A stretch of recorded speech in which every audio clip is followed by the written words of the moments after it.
for the weekend. So yeah, let's start and we'll see. But the guys are in a good mood.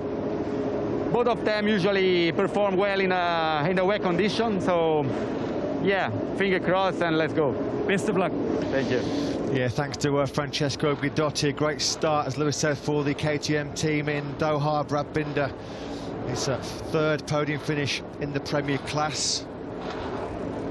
I wonder if he's going to be tempted to go out on slick tyres. Joking, of course. That was, of course, his brilliant victory at the Red Bull Ring in the Austrian Grand Prix last year. So finally, we are getting the grid forming here at the Pertamina Mandalika circuit in Indonesia. Pramac Ducati await their man, Jorge Martin and Johan Zarco, both going from the front row of the grid. Brad Binder. There's going to be some nerve jangling now because, as we mentioned, we can't overemphasise, this is a complete blank canvas, a complete journey into the unknown for these guys.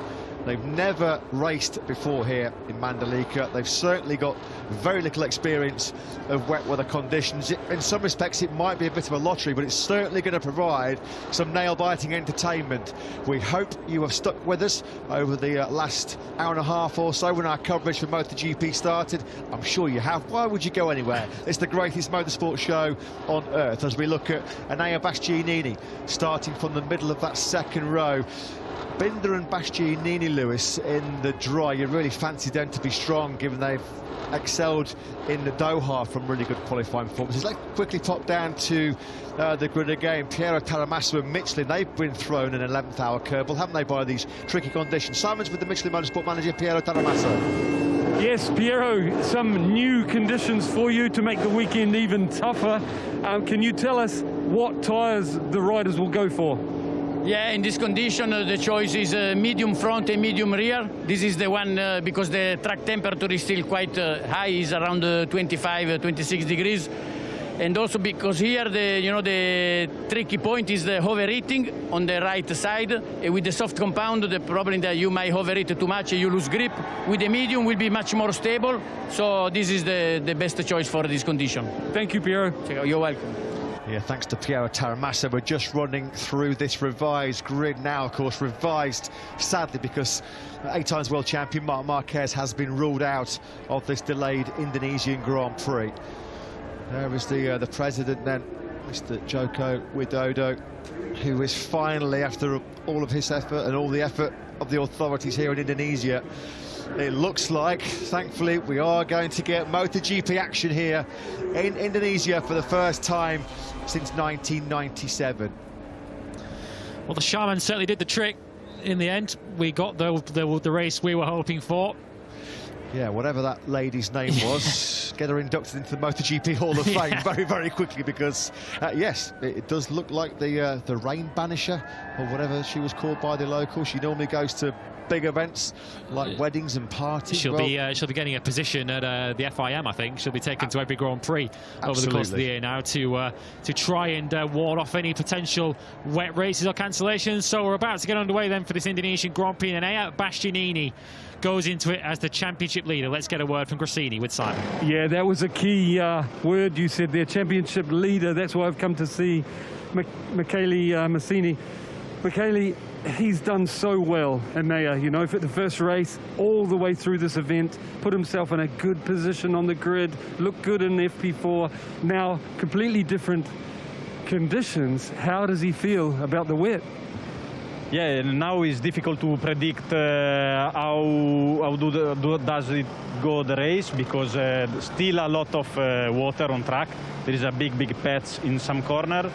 But for sure, this is the same condition for everybody, and we don't make any practice on this condition. So we will see. We start from the second row. This is good enough, but we have to learn lap by lap what we can do. How does Enea feel about rain condition riding? Not so bad. Not so bad. We have to improve in this point, but we have a good base on the rain. Thank you, and best of luck. Thank you to you. Thank you. Yeah, thanks, Simon. Thanks to Michele Massini from the Grassini Ducati team. Can they continue their stellar start to 2022? Alex Rins, not quite sure that it's sunglasses weather right now for the Suzuki man, but I guess just trying to keep himself focused, trying to hide some of the nerves that will inevitably be hitting these riders. This is nerve-wracking stuff. This is tense. This is where these guys are really, their skills are put to the limit, their concentration, their focus, because they're just about to encounter a racetrack in conditions that they've never experienced before. It's a bit of a level playing field, this, isn't it? It's going to be a case of fortune favouring the brave. Jack Miller, normally he revels in these kind of conditions. Even Thriller Miller looks a little bit pensive as we count down towards race time here in Mandalika. Yeah, just 6 minutes to go then. Speaking, of course, earlier on, we were discussing the potential strategies that might be deployed in a dry weather race, and the big talking point, I suppose, was Fabio Quartararo's determination, I think, to get to the front of the race and get a clear track, with the Ducatis looking to stop him doing so. In many ways, even though it's a wet race, that is still the aim for Fabio Quartararo, more because of the visibility here rather than any kind of issues with overheating front tyres. We're still expecting to see a little bit of spray, more than a little bit of spray. There will still be some standing water in patches of this racetrack. We've already heard from Piero Taramasso that there are still some patches as the virtual fan wall. Get ready to see this historic first Indonesian Grand Prix in 25 years. If we are going to see some spray, particularly in the early laps with the field all running together, it's going to be so important for these guys to try and get a clear track as soon as possible.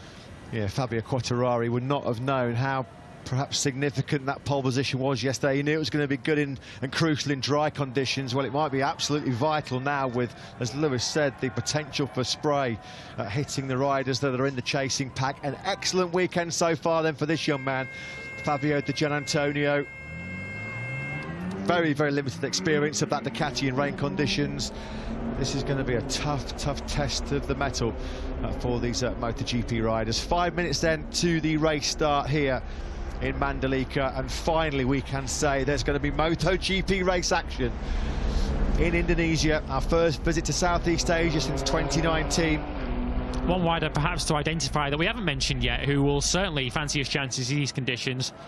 Starts all the way back in 18th on the grid. The brother of this man, Marc Marquez, if you're just joining us, will not start this Grand Prix due to a concussion sustained in the warm-up earlier on today, as some drizzle starts to fall, as Simon Crafar lets us know from pit lane. But Alex Marquez, his brother, of course, took a sensational podium, his first podium in MotoGP in very wet conditions at Le Mans, and very nearly won that Grand Prix as he was chasing down Danilo Petrucci. He'll certainly be a rider who will have a big result on his hands potentially today, certainly a bigger result than he thought when he qualified 18th yesterday. Let's just hope then that that rain that's just starting to fall a little bit heavier again, as the team personnel are told to clear the grid, that it doesn't start falling as ferocious as what it did about an hour ago, which caused this lengthy delay here for the MotoGP return to Indonesia for the first time since 1997. Understandably, some really tense, anxious-looking faces down there on the grid. Somebody give Aleix Espargaro a glass of water. He looked like he got a real dry mouth. So here it is then, finally, we're about to get underway in MotoGP here in Indonesia. Two Pramac Ducatis on the front row of the grid. Johan Zarco in third place. Jorge Martin starts from second place. But it's the reigning world champion Fabio Quartararo who starts from pole position in our first Indonesian Grand Prix in 25 long years. Don't go anywhere, folks. 20 laps of pure drama and theatre coming your way in MotoGP. Up next.